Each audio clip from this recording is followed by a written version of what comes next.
What's going on, folks, and welcome to another video. I hope you're all doing well. Now, I always get asked, how do I get the performance I get in Scum?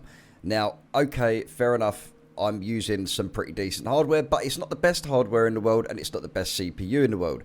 Now, we all know that Scum is CPU bound, more than GPU bound, so the better CPU you have, the better the game's going to be. Also, I would highly recommend over 8 gigabytes. If you've got over 8 gigabytes, you're probably not going to get any of these fatal errors or crashes that are currently persistent during the early access phase of the game. So, hopefully, with this information that I'm going to give you guys and show you a little bit of software that I use while I'm streaming, in fact, some software that I use all the time while I'm gaming to give you that extra boost and to keep everything up to date on your computer.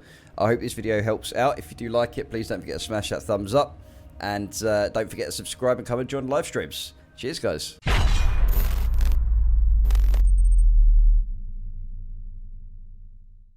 Okay, so just before I go into any of the Scum settings and software that I use to help boost performance, I just want to give a very quick rig rundown of what I'm using. So I'm currently using a Sahara P74 case, I think it is. It's definitely the Sahara series. It's either the 74 or 75, and it's running 4 120mm fans at the front. And as you can see, I'm running 2 120mm fans at the back. And with the water cooler, it adds another 2 fans for the top to exhaust the heat out of the top as well. Now, this Corsair H100i water cooler, that's for AMD and Intel as well. I've got the RTX 2080 Ti, 4 8GB DDR4 RAM sticks, which is 32 altogether, so I've got 32 gigs of RAM. And I'm using an 850 watt PSU, Corsair PSU down there as well. Now, you can see a 970 Evo M.2 drive there. That's what I use for my Windows, so I don't actually run any games on that drive at all. I've actually got a separate hard drive specifically for Scum. So I'm actually running a separate hard drive to run the game, and I'm running a separate hard drive to actually record all of my stuff that I do on the computer as well, because it doesn't make sense to record it to other drives that are working and doing other things as well. I'm using a Z370, I think it is, the Tough Gaming motherboard.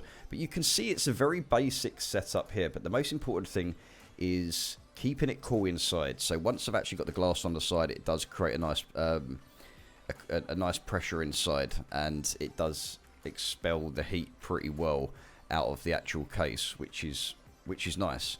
Now, I don't expect everyone to have this kind of setup, and if you do have this setup, then you know you're not going to be worrying too much about frames and stuff. But as I said, Scum is very CPU based, not GPU based. So make sure you have a decent CPU, as there's a lot of processes going on within the game itself. So this is literally my little rundown here. We're going to jump onto the screen in a sec, and I'm going to show you guys some of the software and the settings that I use for the game. So hopefully this helps in some way. So just quickly before I show you the software that I'm using to help boost my actual games with the latest software and stuff like that, which really does make a difference. Here's just very quickly, guys, I'm just going to run through this. You can pause it and just have a look. So there's the summary of basically what my system is. You can see the CPU, the different types of RAM, or the RAM rather, the motherboard. So you can actually see the actual specs, the proper specs and the names of what the stuff, like for the stuff I'm actually using. You can see here, there's my storage drives and audio, network and everything else. And you can see here some more information of what I'm currently using at the minute.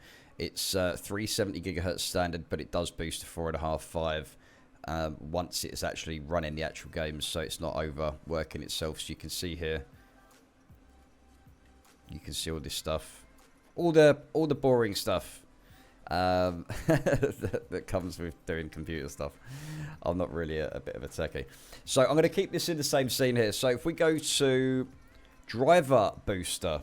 Now, Driver Booster you can actually buy on Steam, guys, and trust me when I say this, I highly recommend this, and I usually do keep this up to date. So if I was to scan this, I haven't scanned it in a couple of weeks, so if I was to scan this, it's now given me, as you can see, like, there's one outdated driver device, And some of these drivers were really out of date, and you know, it has made a difference to the performance of how the game runs as well. And sometimes you can even get like a game mode in here somewhere. I'm pretty sure there was somewhere. Or boost. If I go to boost, there you go. I'm already on game boost, so I'm actually boosting it. So I've actually saved RAM doing this. So I would highly recommend using this if you are low on RAM and you want to save RAM. So I'm not going to really go into the details of this, but this is the software that I use. There is actually a driver booster 7.3 Pro now. I haven't paid for that. I don't want to pay for that yet. So I'm still using the older version. But you can purchase this on Steam under software. So go check it out. Driver Booster is awesome, and it saves you RAM as well while you're actually playing your games.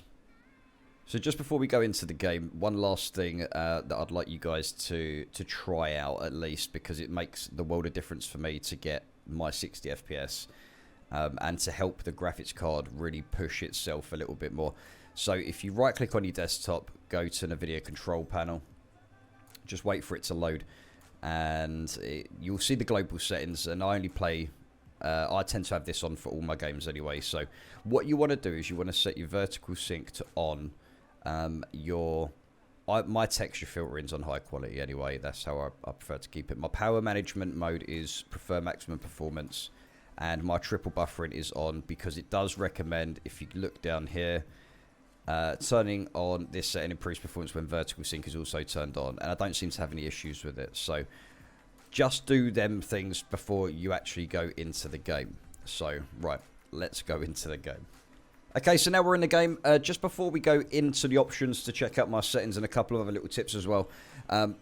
If you're going to go on a multiplayer server, try and find one with 50 or less, guys, because a lot of people do seem to confuse server lag and desync to actual system performance lag. So it can be quite confusing to see the two, because they both kind of act very similar, where you drop frames and it lags and desyncs and you don't know if it's your computer or the actual server doing it. So check your ping on the server and try to go on a server with under 50 players to really see how it's going to perform on your system. Now, as I was stating, you need to put your game on a separate hard drive, a separate SSD if possible, because there's going to be some big load times in the game. And this is what the devs are trying to stop right now, currently in development. So the engine will be shortly changing to the Unreal Engine 4.24. And that's going to be massive in terms of optimizations and performance, client side and server side, for us and them. So basically what that means is that the load times are going to dramatically decrease in areas like when you're going into other large areas. So just make sure, guys, that you do try to put this on a separate drive. I've got my Steam on one drive, so all my Steam games are on one separate drive. Just keep it off of anything else if possible to get the maximum performance from loading times and stuff like that. So if we go into options menu, let's have a look at my video settings. So I am currently using 2560 by 1440. I'm not running a 1440p monitor, but it's a lot sharper than 1080. Now, if you are using something less than a 2080 Ti and you haven't got the best, or not the best CPU, but if you're not running a CPU that you're too happy with, then you will need to turn some of these settings down. But these are the settings that I currently use with the rig that you have seen so far. So I'm currently running in 1440p because how crisp it looks is insane, and you can see movements from very far away because it's so sharp, and you can see pixels moving from like a kilometer away. It's madness, it really is. So my graphics settings are on custom, so this is what I'm using. I'm using Epic Shadows, I'm using medium post-processing quality. Real-time radiosity is on because apparently with the RTX cards that's better, and with the new Unreal Engine coming as well, there should be an option for ray tracing and stuff like that as well. Now, my VSync is off in the game, but I've got it on the graphics card, which is what we did earlier. So we're actually controlling a lot of stuff from the actual graphics card, not the game telling the graphics card what to do. So we're actually doing it from the actual device itself. My effects quality is high, texture quality is high, render resolution is 150, so it's extra sharp for me. View distance is epic. Foliage high. Motion blur is off. That is going to give you some serious decrease.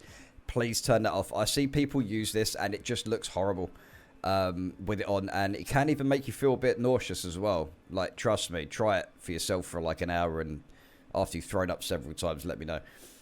Light functions on. Shadow precision high. Shadow distance fields. DFAO. This is your anti-aliasing? No, sorry, that isn't your anti-aliasing at all. Not entirely sure what that is, but I have that on. Refraction quality, reflection environment mapping on. So I tend to have a lot of these on. You can see the settings here. Depth of field I have on high. If I'm sniping, I will turn that off. Lens flare quality is on high. Bloom quality is on low, because when you're in the snowy areas, it gets really, really bright. Now, I could run this on ultra. As you can see, a lot of the settings go to epic like that. See? And you can see it changing in the background as well. Now, I prefer to have them on high, because where I'm streaming, I need to make sure that my computer isn't maxing everything out, because I ain't going to have a computer left. So I'm trying to give my computer a break by running it on high. Now, as you can see, running it on high isn't bad. It doesn't look bad, and it's not taking away, you know, FPS. It doesn't need to be taken away. So, guys, before this ends up being like a 3,000-hour video, I'm going to leave it there for the day. I will be back streaming tomorrow. Apologies there's no stream today. I'm going round to my mum's to go and see her before Mother's Day. So there will be a stream tomorrow, and I'm probably going to be working on another video tonight. So hopefully this video did help. Please share it around, smash the thumbs up, leave a comment. Let me know what you guys think, and I'll catch you in the next one. Take care, guys.